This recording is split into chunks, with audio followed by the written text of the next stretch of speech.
Quando os nativos viram por entre a neblina imensas criaturas misteriosas aproximando-se da costa, deram-lhe o nome Mutuparama, coisa maravilhosa.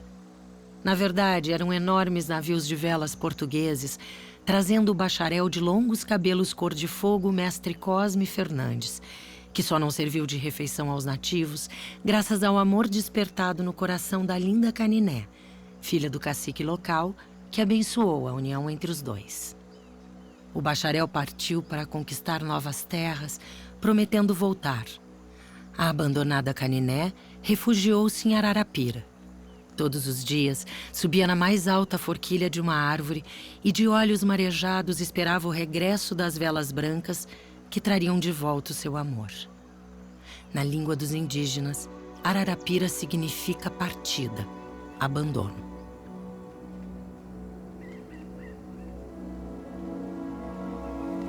Que antigamente tinha um homem que era muito brabo, muito valentão, era forte, tinha muita coragem, ele não temia nada na vida. Uma noite, ele ficou tomando uma colar, o velho, era valentão, era forte, aí resolveu vir embora, ele morava por lá de cá. Ele foi meio atropelado por uma visão que apareceu na frente dele, né? E ele queria se defender, parava, o Furto Branco parava. Ele caminhava, o Furto Branco caminhava, mas sempre na frente dele. Uma bela hora ele aborreceu, ele andava com uma espingarda grande, deu um tiro na coisa, disparou o tiro. O Furto deu um chio muito grande e subiu. Ele escondeu-se no arvoredo, porque era fechado de mato, no arvoredo, sumiu. Ficou doente da mente depois disso aí. Ele morreu meio fraco, abatido, triste, até que acabou a vida triste. Vamos indo aí para conhecer a minha área. Fiquei meio estressado, olha, passei a mão no machado, dá uma limpada aí. Eu sempre na vida sonhei de ser religioso. E isso nunca abandonei na vida, porque sou ainda hoje, né?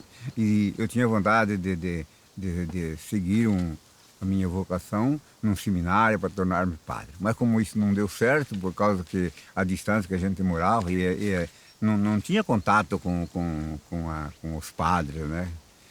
E eu fiquei homem e depois eu fiz uma promessa para mim mesmo. Se eu não conseguir entrar no seminário para me tornar um padre até os 25 anos de idade, aí eu vou formar uma família para mim, que eu não quero ficar à toa no mundo.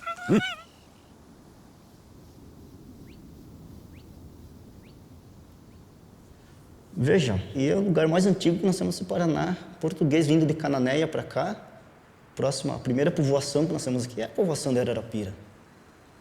Em 1531 você tem Martim Afonso de Souza, que é dono dessas capitanias hereditárias, que vai estar por essas terras, e ele vai falar. Em 1531 você tem mais de 100 pessoas. Então em 1502 você tinha 6 ou 7, em 1531 você tem mais de 100 que se misturaram, se juntaram com os índios e procriaram e se aventuraram nesses rios, né? Então, o povo caiçara é exatamente essa mescla desse português que chega com os indígenas, pequena presença escrava na região.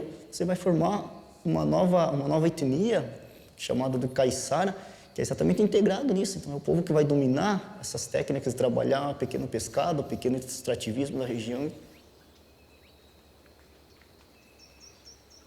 ao ponto de que aqui nesse lugar você vai ter a povoação de Ararapira, né? Existe uma fotografia em que essa frente de igreja só tem um campanário, só um sino, uma torre de sino.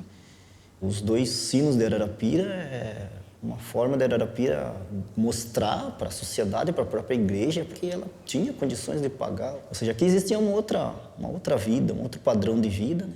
Então, enquanto você tem em todas as comunidades igrejas muito menores e pequenas, em Ararapira tinha uma igreja maior e fizeram questão de erguer 2 sinos, provar que eles podiam pagar.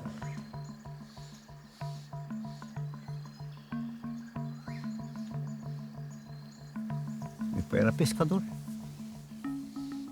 Profissão que comecei desde os 5 anos de idade.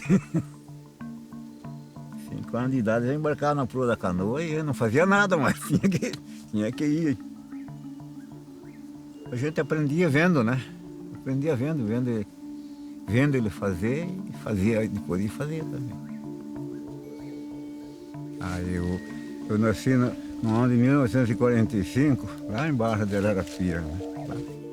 Arrumei uma mulher lá de lá também, da minha região, e o nosso casamento foi feito aqui em Ararapira. A gente casou no civil e na igreja daqui de Ararapira. Tinha essa rua aqui, né, que foi embora, porque ela ia sair lá em Barra de Ararapira, né? Para mim, que andava bem, dava 2h30 de a pé para andar, para sair na vila de lá. Com a abertura do canal do Varadouro, por exemplo, você vai ter maior movimentação das mercadorias chegando e escoamento da pequena produção de arroz e pescados dessa região.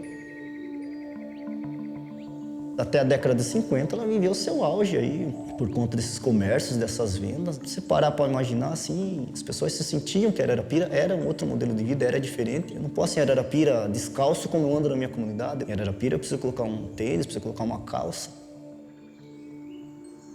Até lá, a beira do mangue, era tudo só uma praça aqui, bonita. Tinha uma rua de casa que ia por lá.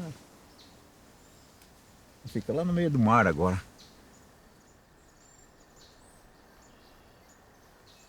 Depois que eles abriram o canal do Varadouro para ligar Paraná e São Paulo através de uma linha hidroviária, né? Aí a água canalizou e começou a fazer muita força, abrir muita força de maré, e por isso começou a gastar, porque aqui não tem firmeza, é barranco de areia sorta, né? A tendência é só gastar com o tempo. A natureza ela não tem pressa, ela faz, né? Ela faz, não tem pressa. Aqui, no jeito que estou vendo, vai acabar tudo, né? Acho que vai uma bela hora vai cair a igreja de São José.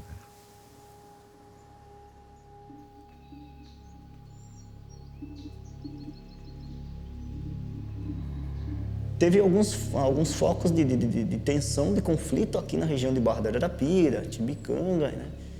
Com a Companhia Agropastoril, né? Até hoje aí ninguém sabe qual é o tipo de acordo que o governo fez com algumas empresas agropastoris para tomar conta da região.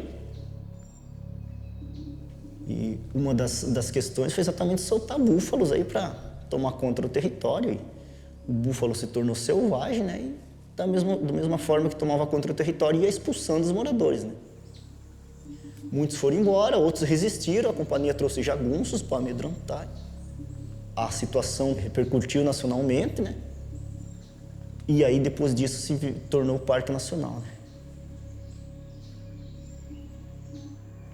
Que não permite nem um pouquinho as populações aqui nesse interior. Só que isso foi criado de cima para baixo. Foi assinado um decreto em Brasília e da noite para o dia, o que meu pai fazia, o que meu avô fazia, o que meu bisavô fazia, para mim passou a ser proibido. Pesca foi acabando, o transporte foi ficando cada vez mais raro. As pessoas começaram a se motivar para sair atrás de uma outra formação, de uma outra vida. Os filhos começaram a ir, os pais ficando velhos iam atrás, né? Por um lado foi bom, por outro lado começou a prejudicar a população daqui. A população tem sofrido bastante com o IBAMA por essa razão.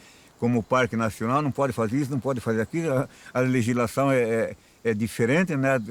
Contraria a liberdade do povo.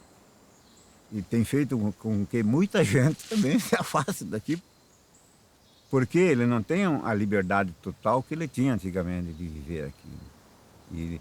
E acho que viver sem liberdade é a coisa pior da vida, né? Você tem que ser liberto para usufruir da sua vida.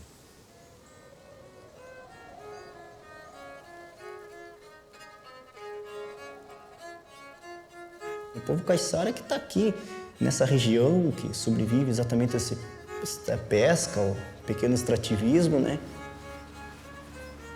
Enquanto população tradicional, nós temos uma ligação muito forte com a nossa terra, com a nossa história, com a nossa cultura, permanece vivo, com a lembrança na mente, no coração das pessoas que viveram essa época, né? A saudade é grande, né? A saudade é grande, mas hoje em dia não tem nem condição de voltar mais para cá, né? Sinto saudade, só que para mim voltar de Guaraqueçaba para cá, se fosse o caso, eu não tenho mais condição física para viver como o meu povo vive na Barra da Ararapira, pescaria de mar aberto, aquele trabalho. Aquilo que eu fiz já não tenho mais condição de fazer, então não adianta mais voltar. Para vir aqui viver do meu salarinho de aposentado, eu fico lá que é mais perto de ir no banco.